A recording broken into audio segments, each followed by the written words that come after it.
chicken of the wood's twisted tail.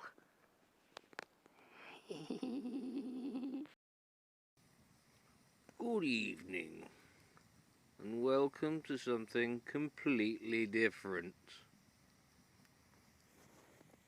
Tonight, I'm going to tell you one of my stories by the fire. Now, I've got to try and remember all of this story. It is one that I wrote a little while back. Now, we're quite close to a quarry here. And that makes me think of this story, so let me tell you the story. I'll just sit you nicely by the fire and tell you this little tale. See me?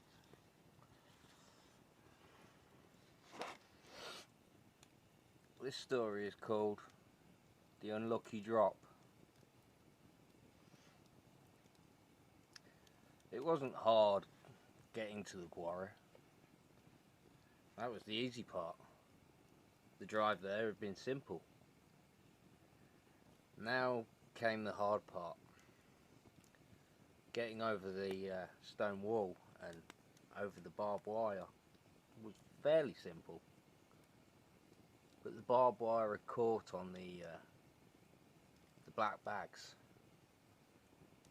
The black bags that were wrapping the body. Jason noticed the putrid smell coming from the hole ripped in the bag. The putrid smell that nearly got him into trouble.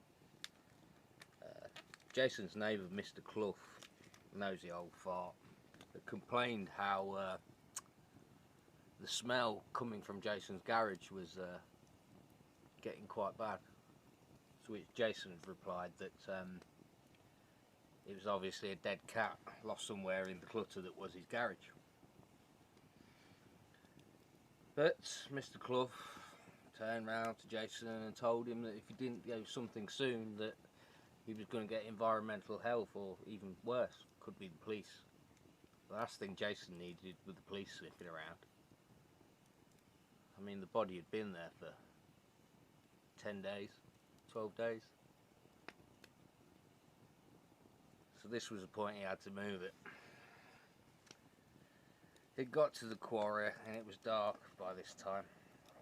He knew that he'd got to drag it to the side of the quarry to at least throw it in.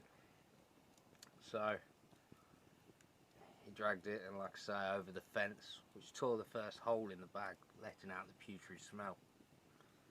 And it was a putrid smell. But now came an even harder bit. The blackthorn and hawthorn, jagged and spiky, and the brambles. He started to drag the body backwards, and it was starting to rip through the black bag, starting to spill out not just the smell, but an oozing stuff. At this point, Jason began to throw up. He carried on dragging it closer to the edge of the cliff. Only problem is, he'd actually kind of dragged it to the wrong place. So he decided that he was going to just throw it down anyway. Jason threw the body over the cliff and waited for the sound of the splash below.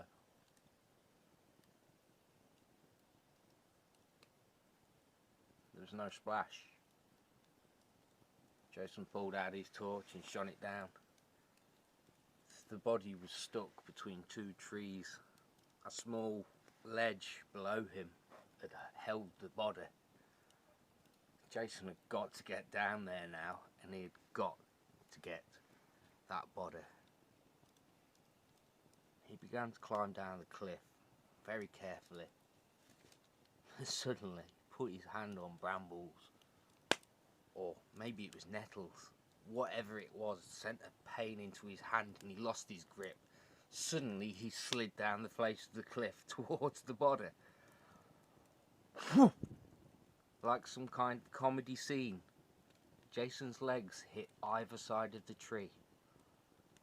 The noise was like some kind of twisted wolf or something like that.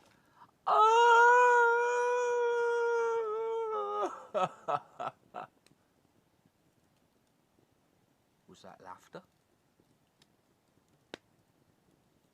Nah, Jason must have just been thinking.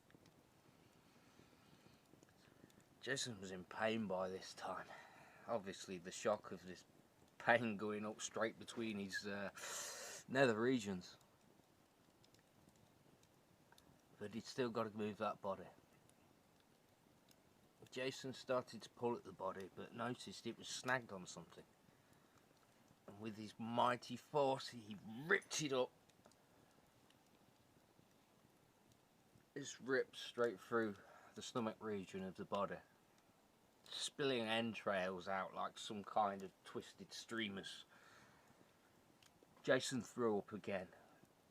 He was, the smell, the sight, he'd got to get that body off now. He'd just got to.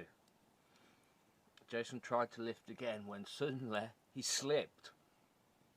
Falling now, he could feel himself falling. But not only was he falling, he was actually falling through the guts and entrails. Jason was nearing the water when suddenly, what the...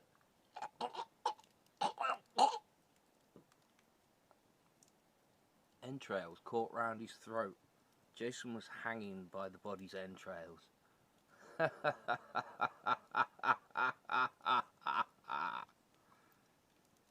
That was a laugh this time. He knew it was a laugh. Jason looked up, choking as he was. There above him he could see the face of the body sticking out. It was laughing at him. Jason was choking. Jason was choking. He didn't know what to do. And suddenly he felt his feet start to touch the surface of the water. Oh, the body. It was obviously falling. Suddenly the body dropped. Jason's body hit the water. He thought, oh my God, I'm suddenly safe, when suddenly the body came down and its head smashed straight onto Jason's head, knocking him out. The body sunk under the water. Jason felt himself starting to wake. He knew he was under the water. He'd got to get to the surface. Jason started to swim to the surface. He was nearly at the surface. He could reach for the surface. He was there. But the entrails were still round his neck. Jason struggled, trying to get just one breath. But no. The sound around him in the water was weird. It sounded like 100 laughs, like thousands of people laughing at him all at once. Jason knew this was the end.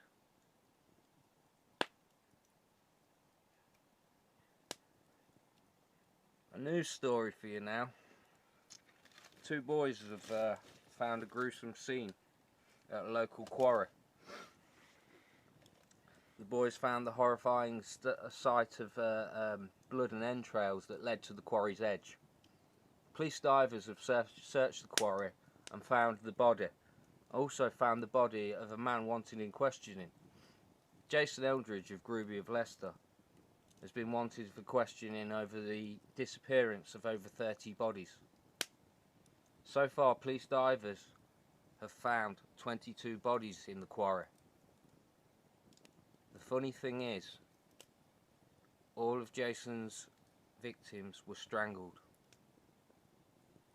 Every single victim that has been pulled out of the quarry so far has had a smile on its face, like it died laughing. We'll report any more news on this if we get it. thanks for watching this by the fire. I hope you enjoyed it. Don't have nightmares.